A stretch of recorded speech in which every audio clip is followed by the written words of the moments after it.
Amigos e amigas, vamos a mais um momento da nossa liturgia da palavra, que eu transmito sempre nos meus endereços telemáticos, Paulo Roberto Maciel, Maciel 7919. É o YouTube, Paulo Roberto Maciel 6 Instagram. Tem o facebook.com Paulo Maciel da Rádio e o canal facebook.com Paulo Maciel da Rádio. Neste vídeo, a liturgia referente ao dia 16 de dezembro, 16 de janeiro de 2026, uma sexta-feira, a primeira semana do tempo comum. A igreja, então, está entrando na semana do tempo comum, após o tempo do Natal. É o ano litúrgico A, a cor dos paramentos litúrgicos é verde, no rito temos a missa à escolha. A primeira leitura deste dia é do livro do profeta Samuel. Primeiro livro de Samuel, capítulo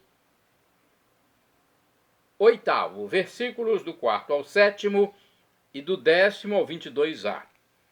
Naqueles dias todos os anciãos de Israel se reuniram. Foram procurar Samuel em Ramá e disseram-lhe: Olha, tu estás velho, e teus filhos não seguem os teus caminhos. Por isso estabelece sobre nós um rei, para que exerça a justiça entre nós, como se faz em todos os povos. Samuel não gostou quando lhe disseram: Dá-nos um rei para que nos julgue. E invocou o Senhor. O Senhor disse a Samuel: Atende a tudo que o povo te diz, porque não é a ti que eles rejeitam, mas a mim, para que eu não reine mais sobre eles. Samuel transmitiu todas as palavras do Senhor ao povo, que lhe pediram um rei, e disse: Estes serão os direitos do rei que reinará sobre vós. Tomará vossos filhos e os encarregará dos seus carros de guerra e dos seus cavalos, e os fará correr à frente do seu carro. Fará deles chefes de 1050 homens, e os empregará em suas lavouras e em suas colheitas, na fabricação de suas armas e de seus carros. Fará de vossas filhas suas perfumistas, cozinheiras e padeiras. Tirará os vossos melhores campos, vinhas e olivais, e os dará aos seus funcionários. Das vossas colheitas e das vossas vinhas ele cobrará o dízimo, e o destinará aos seus eunucos e aos seus criados. Tomará também vossos servos e servas, vossos melhores bois e jumentos, e os fará trabalhar para ele.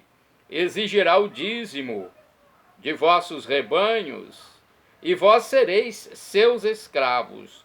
Naquele dia clamareis ao Senhor por causa do rei, que vós mesmos escolhestes, mas o Senhor não vos ouvirá. Porém o povo não quis dar ouvidos às razões de Samuel e disse: Não importa, queremos um rei, pois queremos ser como todas as outras nações. O nosso rei administrará a justiça, marchará à nossa frente, combaterá por nós em todas as guerras. Samuel ouviu todas as palavras do povo e repetiu-as aos ouvidos do Senhor. Mas o Senhor disse-lhe: Faze-lhes a vontade e dá-lhes um rei. Palavra do Senhor, graças a Deus. Vamos agora ao Salmo responsorial, é o Salmo 88, na Bíblia Vulgata, ou 89 na de Jerusalém. Versículos 16 a 17, 18 a 19, refrão segundo ao Senhor. Aliás, ó Senhor, eu cantarei eternamente vosso amor. Repitamos: ó Senhor, eu cantarei eternamente o vosso amor. Quão feliz é aquele povo que conhece a alegria, seguirá pelo caminho sempre à luz de vossa face. Exultará de alegria em vosso nome dia a dia, e com grande entusiasmo exaltará a vossa justiça. Ó Senhor, eu cantarei eternamente o vosso amor. Pois sois vós, ó Senhor Deus, a sua força e sua glória. É por vossa proteção que exaltais nossa cabeça. Do Senhor é o nosso escudo, ele é a nossa proteção. Ele reina sobre nós, é o Santo de Israel. Ó Senhor, eu cantarei eternamente o vosso amor. Repetamos. Ó Senhor, eu cantarei eternamente o vosso amor. Agora vamos ao Evangelho escrito por São Marcos, capítulo 2, versículos do 1 ao 12. Vamos primeiramente aclamar o Santo Evangelho e depois proclamá-lo. Aleluia, aleluia, aleluia, aleluia. Aleluia, aleluia, aleluia, aleluia. Um grande profeta surgiu entre nós e Deus visitou o seu povo. Aleluia, aleluia, aleluia, aleluia, aleluia. Aleluia, aleluia, aleluia, aleluia. O Senhor esteja convosco, Ele está no meio de nós. Proclamação do Evangelho de Jesus Cristo segundo São Marcos. Glória a vós, Senhor. Pelo sinal da Santa Cruz, livra-nos Deus, nosso Senhor, dos nossos inimigos. Naquele tempo, alguns dias depois, Jesus entrou de novo em Cafarnaum. Logo se espalhou a notícia de que ele estava em casa. E reuniram-se ali tantas pessoas que já não havia lugar nem mesmo diante da porta. E Jesus anunciava-lhes a palavra. Trouxeram-lhe então um paralítico carregado por 4 homens. Mas, não conseguindo chegar até Jesus, por causa da multidão, abriram então o teto bem em cima do lugar onde ele se encontrava. Por essa abertura desceram a cama em que o paralítico estava deitado. Quando viu a fé daqueles homens, Jesus disse ao paralítico: filho, os teus pecados estão perdoados. Ora, alguns mestres da lei que estavam ali sentados refletiam em seus corações: como este homem pode falar assim? Ele está blasfemando. Ninguém pode perdoar pecados a não ser Deus. Jesus percebeu logo que eles estavam pensando no seu íntimo e disse: por que pensais assim em vossos corações? O que é mais fácil, dizer ao paralítico: os seus pecados estão perdoados, ou dizer: levanta-te, pega a tua cama e anda? Pois bem, para que saibais que o Filho do Homem tem na terra o poder de perdoar pecados, disse ele ao paralítico: eu te ordeno, levanta-te, pega a tua cama e vai para a tua casa. O paralítico então se levantou e, carregando a sua cama, saiu diante de todos. E ficaram todos admirados e louvaram a Deus, dizendo: nunca vimos uma coisa assim. Palavra da salvação, glória a vós, Senhor. Vamos à reflexão do livro Igreja em Oração.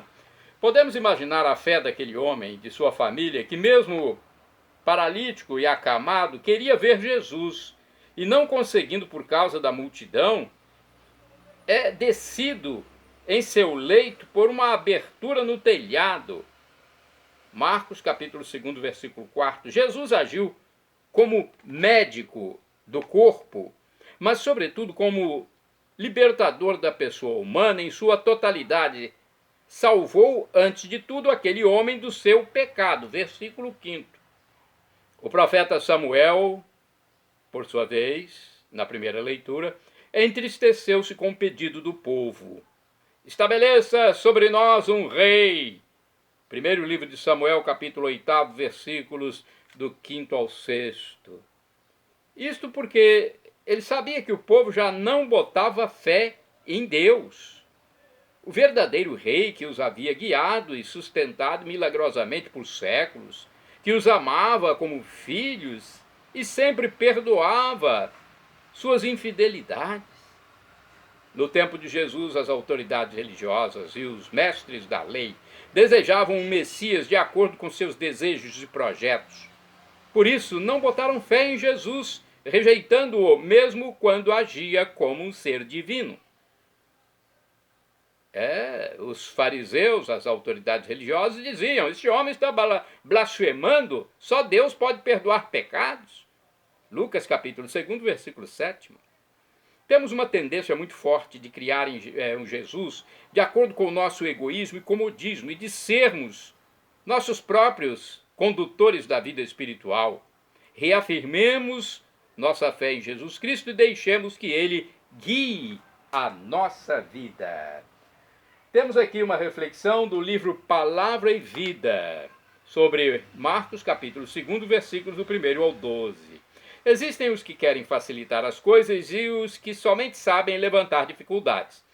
Ao esforço dos que acompanhavam o paralítico, opõe-se a teimosia dos escribas, que não sabem se não ver problemas na ação de Jesus.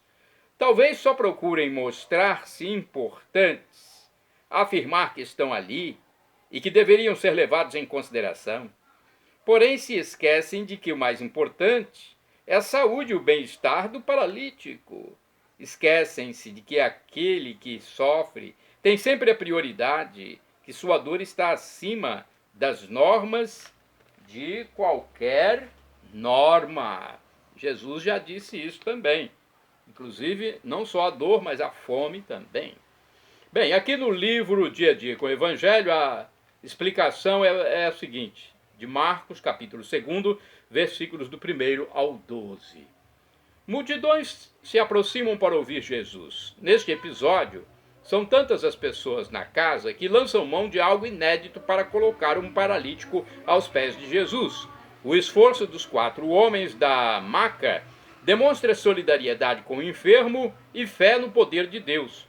Os 4 carregadores, figura dos 4 pontos cardeais, representam aqui as pessoas de todas as partes do mundo. Com sua palavra poderosa, Jesus perdoa os pecados do paralítico e o faz caminhar. Esse gesto de salvação integral, cura espiritual e física do Filho do Homem, provoca a indignação de alguns doutores da lei. Aí dizem: o Filho do Homem está blasfemando. Quem pode perdoar pecados senão Deus? Eles nem acreditam que Jesus é Filho do Homem, que é uma expressão semelhante ao Messias.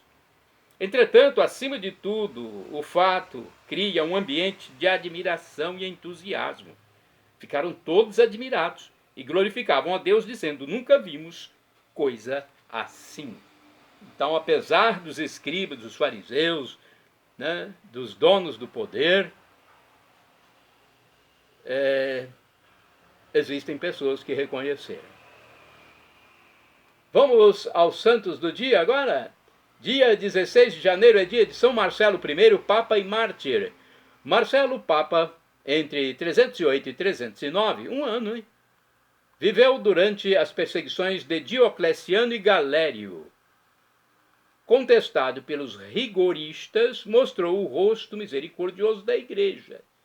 Readmitiu na Igreja os que haviam renegado a fé com prévia penitência. Desde que a pessoa se arrependa, pode voltar para a Igreja. Isso é uma ordem de Cristo, né? Tem que haver o arrependimento. Obrigado a trabalhar na estrebaria, morreu mártir no exílio. Santa do dia 16 de janeiro é Santa Priscila, fundadora do cemitério homônimo na Via Salária. Santa Priscila, matrona romana. Priscila, matrona romana, matrona quer dizer mulher de idade madura, respeitada por sua idade e pelo bom comportamento, do século I. Poderia ter sido esposa de Áquila, engajada na primeira catequese cristã. Poderia também ser fundadora da catacumba que recebeu seu nome na Via Salária. Pode ter ainda hospedado São Pedro em sua casa, mas, segundo alguns pesquisadores, foi libertada da escravidão.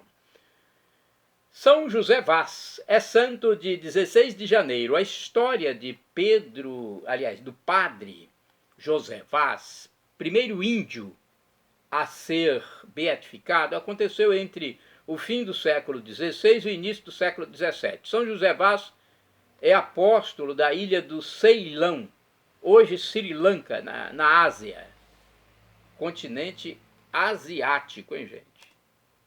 não se vê falar muito de cristãos nessa região. Então, na região da Ásia, né?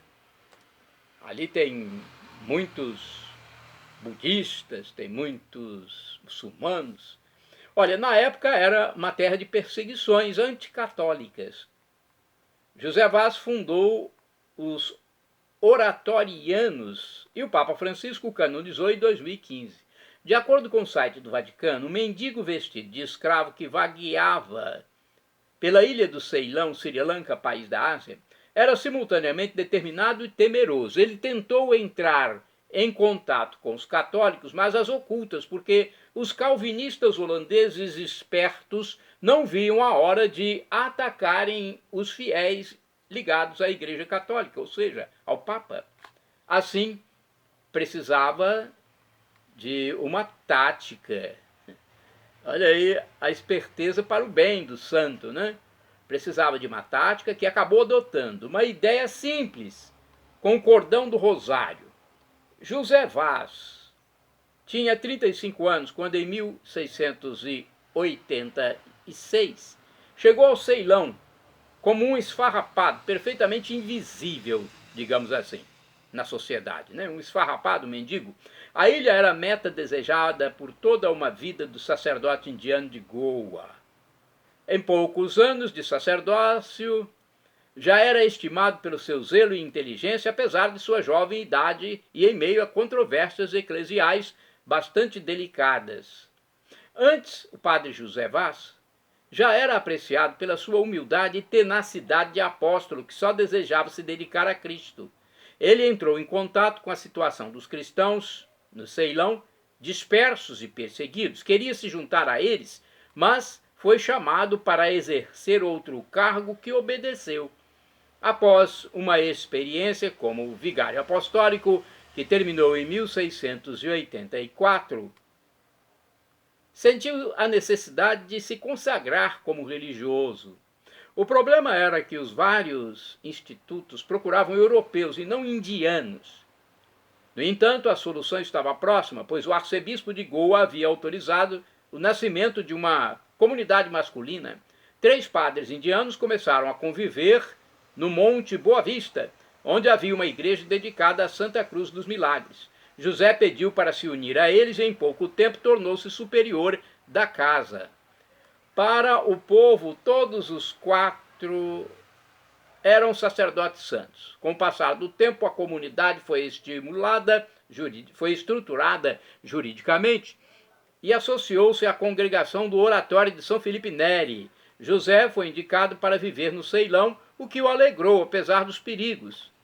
Ele sabia que devia ir como clandestino, então bolou um plano e no fim de 1686 se passou por escravo vestido de trapos e rumou para o país asiático. O primeiro problema é que adoeceu logo. Durante dias definhou, ficando quase morto à beira da estrada. Algumas mulheres o ajudaram, ele se recuperou e foi à busca de católicos, muitos dos quais se comportavam como calvinistas para enganar os perseguidores. Nestas alturas, o padre José criou um estratagema colocando um terço no pescoço e batendo na porta das pessoas, pedindo esmolas. Depois de certo tempo, percebeu o interesse de uma família por aquele sinal e, quando teve certeza de quem eram eles, se revelou. Assim, a partir da aldeia de Jaffna, começou a nova evangelização do Ceilão, com missas à noite e sacramentos administrados às ocultas. Porém, a sua atividade cristã católica chegou ao ouvido das autoridades, que prometeram dinheiro a quem revelasse a identidade do sacerdote desconhecido, mas ninguém o traiu.